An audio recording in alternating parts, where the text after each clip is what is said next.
நண்பர்கள் அனைவருக்கும் வணக்கம். நான் மலையான். எல்லோரும் எப்படி இருக்கின்றீர்கள்? நலமாக இருப்பீர்கள் என நம்புகின்றேன்.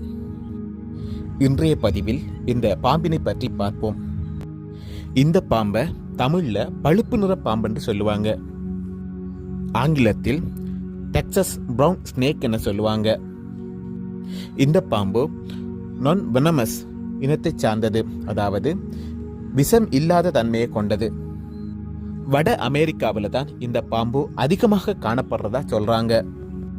எந்த ஒரு சூழ்நிலையிலும் மனிதர்களுக்கு இந்த பாம்பால சிறிய பாதிப்பும் வராதுன்னு சொல்றாங்க. அதோட இந்த பாம்பு கண்ணுக்கு தெரியாத மாதிரி எப்பயும் மறைஞ்சுதானா இருக்குமா. அவ்வளவு எளிதாக நம்மளால இந்த பாம்பை காண இயலாதான்.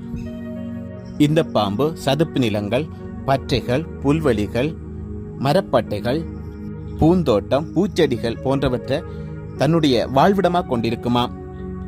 இந்த பாம்பு வட அமெரிக்காவை பூர்வீகமாக கொண்டிருந்தாலும் ஆசிய நாடுகளிலும் பறந்து காணப்படுறதா சொல்றாங்க.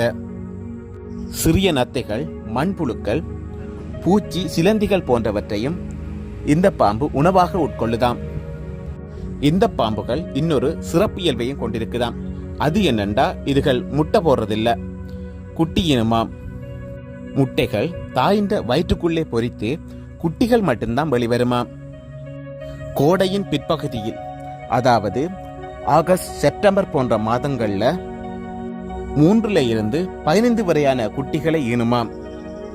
இந்த பாம்புகளுக்கு ஏதாவது அச்சுறுத்தல் ஏற்படும் என்றா தலையை சுருட்டி தட்டை வடிவமாக்கி பயன்தார மாதிரி தன்னுடைய தோற்றத்தை மாற்றிக்கொள்ளுமாம். அதுபோல ஒரு வகையான திரவத்தையும் வெளியிடுமாம். அது துர்நாற்றம் மிக்கதாக காணப்படுமாம். இந்த பாம்பை யாராவது கண்டேங்கண்டா அடிச்சு கொள்ளாதேங்க. இந்த பாம்பு எந்த விதத்திலையும் மனிதர்களுக்கு பாதிப்பாக அமையாது. இந்த பாம்பின் வாய் மனிதர்களை கடிக்கிற அளவுக்கு பெரிதா இருக்காது. இது போல இன்னொரு காணொளியில உங்களை சந்திக்கிறேன். இந்த காணொளி உங்களுக்கு பிடித்திருந்தா உங்களுடைய நண்பர்களுக்கும் பகிருங்க. லைக் பண்ணுங்க, கமெண்ட் பண்ணுங்க, உங்களுடைய கருத்தையும் தெரிவிங்க. இது போன்ற காணொளிகளை பகிர்றதுக்கு நான் ஆவலாகவே இருக்கின்றேன்.